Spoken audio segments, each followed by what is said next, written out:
সম্প্রতি খালেদা জিয়ার বাসভবনে গিয়ে তার সাথে সাক্ষাৎ করেছেন মানবজমিনের সম্পাদক মতিউর রহমান চৌধুরী। খালেদা জিয়ার বাসভবন ফিরোজা থেকে ফিরে এসে একটি লেখাও লিখেন মতিউর রহমান চৌধুরী। সেই লেখায় উঠে এসেছে খালেদা জিয়ার সম্পর্কে নানা অজানা তথ্য ও খালেদা জিয়ার ব্যক্তিত্বের একটি দিক। মতিউর রহমান চৌধুরী লিখেন, কেমন আছেন বেগম খালেদা জিয়া? তার শরীর ভালো নেই, এটা সবার জানা। গুলশানে 4 কামরার এক বাড়িতে থাকেন, বলা চলে 2 কামরাই চিকিৎসক আর নার্সের জন্য বরাদ্দ। তবে মনে জোর প্রবল, দেশ নিয়ে ভাবেন, ভবিষ্যৎ রাজনীতি, অর্থনীতি, সমাজনীতি, এমনকি দেশ কোন দিকে যাবে এ নিয়েও তার মধ্যে অন্তহীন ভাবনা। অতি সম্প্রতি তার সঙ্গে দেখা হয় ফিরোজায়। অনেকদিন বাদে দেখা, তার মধ্যে আতিথেয়তার ছোঁয়া ছিল আগের মতোই প্রাণোচ্ছল। নিজের শরীর খারাপ এটা ভুলে গিয়ে আমার শরীর কেমন আছে তা জানতে চাইলেন।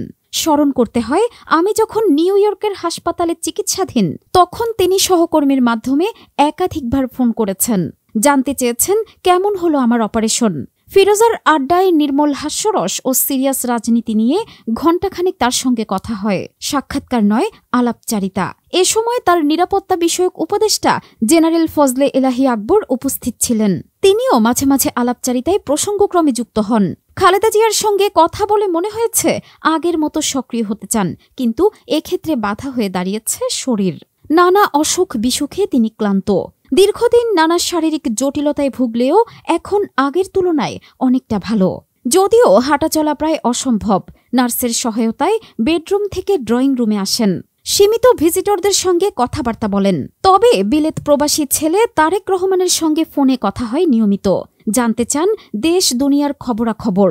আত্মীয় স্বজনরাও নিয়মিত যান, তবে চিকিৎসকের পরামর্শ মেনে চলতে হয়। অনেকগুলো ধাপ পেরিয়ে তার মুখোমুখি হতে হয়। চিকিৎসার জন্য বিদেশ যাওয়ার প্রস্তুতি চলছে। আইনি দোহাই দিয়ে হাসিনা একবারও অনুমতি দেননি। কথা প্রসঙ্গে অনেক বিষয়েই খালেদার দৃষ্টি আকর্ষণ করেছি। ৭৯ বছর বয়সী খালেদা শুধু শুনলেন, তেমন কোনো মন্তব্য করলেন না। 2-1টা বিষয়ে মতামত দিলেও কাউকে আঘাত করে নয়। খালেদার বিউটি হচ্ছে তিনি শুনেন বেশি, বলেন কম। শেখ হাসিনার প্রতিহিংসার জবাব দিতে বরাবরই ছিলেন সতর্ক। আলাপচারিতার এক পর্যায়ে বললেন, দেশটাকে হাসিনা কোথায় নিয়ে গেছে? অর্থনীতি পঙ্গু, নিজের দেশ নিজেই লুট করেছে, রাজনীতি নেই, নির্বাচনী ব্যবস্থা ভেঙে চুরমার করে দিয়েছে। ভয় আর আতঙ্কে মানুষ ছিল একদম কাবু। মানুষকে তুচ্ছ তাচ্ছিল্য আর অসম্মান করার নেশা হাসিনাকে পেয়ে বসেছিল। ছাত্র জনতার অভ্যুত্থান দেশটাকে বাঁচিয়েছে। এই ধ্বংসস্তূপ থেকে দেশটাকে সামনের দিকে নিয়ে যেতে হলে দরকার জাতীয় ঐক্যের। আপনি কি আবার সরব হবেন? শরীর তো আমাকে সায় দেয় না, দল তো এখন ভালোই চলছে। এ সময় তারেক রহমানের প্রশংসাও করলেন। তারেক রহমান কি সহসাই দেশে ফিরবেন? আমার বিশ্বাস সঠিক সময়ে সঠিক সিদ্ধান্ত নেবে তারেক। অন্য একটি প্রসঙ্গ টেনে আনলেন, বললেন, দেশে এসে থাকবেই বা কোথায়? দেখতেই তো পাচ্ছেন আমি কিভাবে থাকি। শেষ পর্যায়ে আতিথেয়তা দেখে আমি নিজেই বিমোহিত। কোনো কমতি নেই, অনেক ক্ষেত্রে বেশি। কোনটা নেব সেদিকেও তার দৃষ্টি। একদিন খেলে কিছু হবে না, এমনটাও বলতে কসুর করলেন না। এটাকেই বলে মানুষের প্রতি নির্মোহ দরদ আর ভালোবাসা। তার এই লেখা প্রকাশ হওয়ার পর ফেসবুকে সাদিকুর রহমান খান নামে একজন অ্যাক্টিভিস্ট লিখেন, মানবজমিনের সম্পাদক আজকে খালেদা জিয়ার বাসায় গিয়েছিলেন।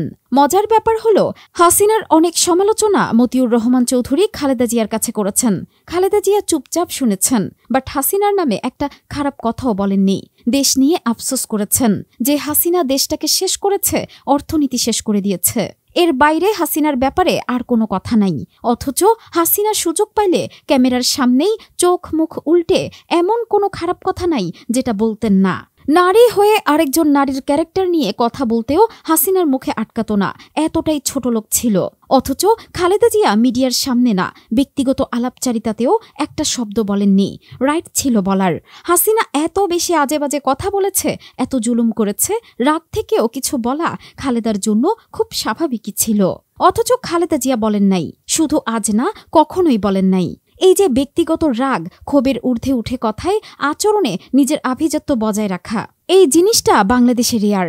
পলিটিশিয়ানদের মধ্যে আরও বেশি রেয়ার। শুধু রূপে না, কথায় বা আচরণেও খালেদা জিয়া ছিলেন বাংলাদেশের রাজনীতির আভিজাত্যের প্রতীক।